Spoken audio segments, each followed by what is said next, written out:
Let's turn to Italy now, because the state funeral of Italy's former Prime Minister Silvio Berlusconi is being held in Milan. Mr. Berlusconi died in hospital on Monday at the age of 86. The billionaire media tycoon died after being treated for a lung infection linked to chronic leukemia.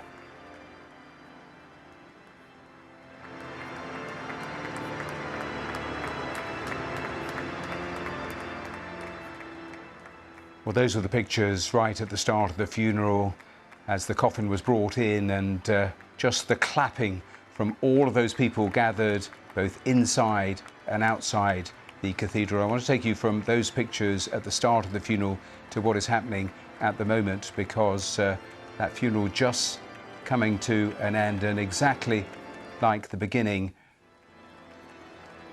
with people there with their pictures of Silvio Berlusconi, family, friends, officials, all gathered there, and the clapping, just like we saw the pictures at the start, clapping the coffin out of the cathedral just as it was clapped in. And Sofia Batista is our Italy correspondent, is there watching those events. I mean, extraordinary pictures of those moments of all of those people there in the cathedral, outside of the cathedral, clapping in those moments.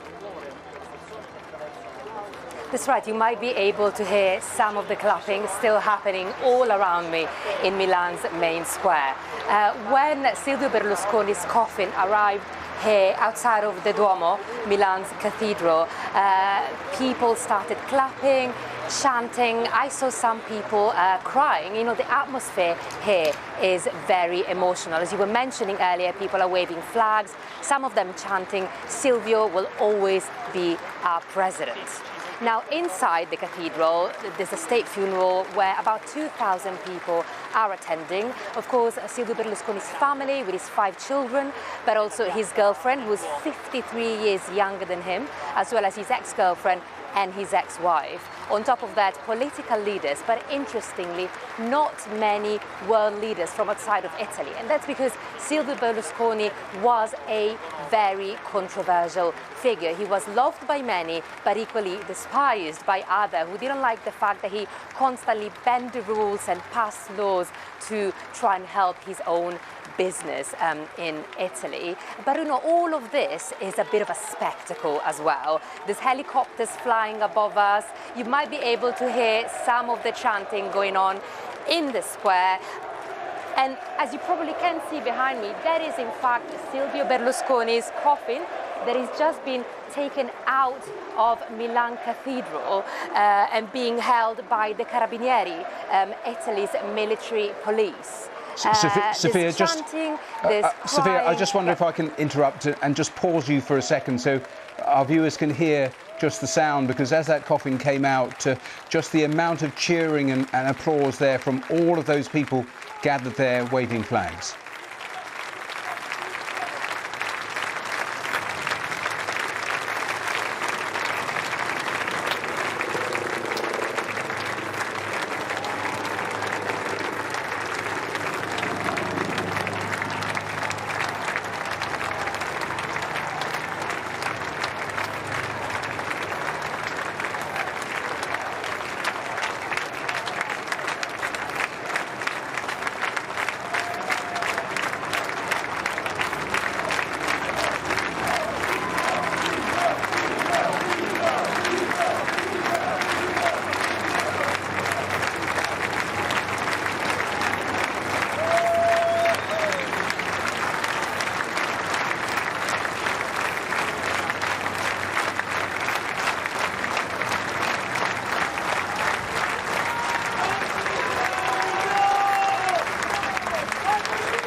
Well, extraordinary pictures there. And Sophia, let me bring you back in because we can hear some of those, what sounds like football chants. And of course, he used to own AC Milan. I mean, this is a city so deeply associated with Berlusconi, isn't it? Actually, you were mentioning those chants. What people were saying was, there's only one president, Silvio Berlusconi, but in fairness, it did sound like a football chant. Now, this is an incredible moment, and, you know, just a reminder that this is it looks like a spectacle, but in fact, this is a state funeral, and today is a national day of mourning, which is something unprecedented in Italy for a former prime minister. And I think that this gives you an idea of just how significant Silvio Berlusconi was for Italians. He dominated society here for nearly 50 years, and not just politics, TV, cinema, sports, as you were mentioning, real estate, and, you know, he was often considered the kingmaker of politics. He became Italy's longest-serving prime minister since World War II. And, you know, he was famous for his charismatic personality, his sense of humor. He was a self-made man, and all those things. Because of all of those things, many Italians saw him as a man of the people. And of course, he was from Milan. This is where his career started. And clearly, the crowd who have come here today to say a final goodbye are very, very emotional. And Sophia, exactly as you were saying, I mean, he straddled Italian politics for decades, didn't he? I mean, Italian politics is so fluid with so many changes of governments and coalitions around the world. A lot of those politicians will have gone by, not have registered perhaps, but everybody knew Berlusconi, didn't they? Everybody knew Berlusconi, but you made a good point. Lots of very senior political leaders from Italy who attended the funeral, but very few world leaders apart from Viktor Orban, who's the Prime Minister of Hungary. And that's because, of course, Silvio Berlusconi was a very controversial figure. You know, he was famous for his crude and sexist jokes, his gaffes on the international stage, for example, when he called Barack Obama a very tanned man. He also had very questionable friendships, especially, you know, one example that comes to mind is Russia's Vladimir Putin.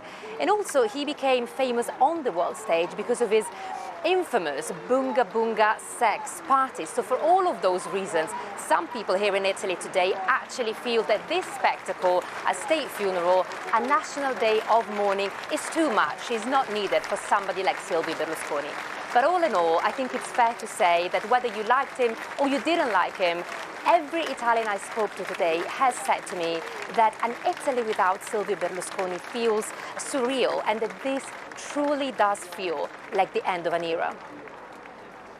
And Sophia, you were making the point about international leaders. In terms of Italian politics, domestic politics, those parties in opposition to him, were they there present at this state funeral?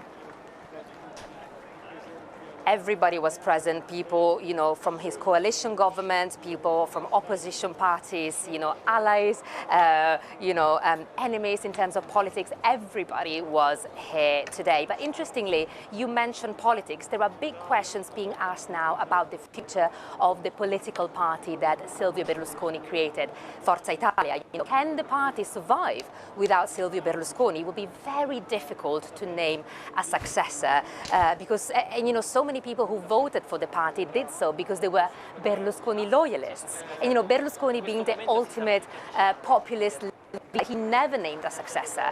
Now, there's speculation that his eldest daughter, Marina, might become the next leader, but of course that's not confirmed. And one thing that is certain, if Forza Italia were to implode after Silvio Berlusconi's death, that would be a big problem for Prime Minister Giorgia Meloni's coalition government.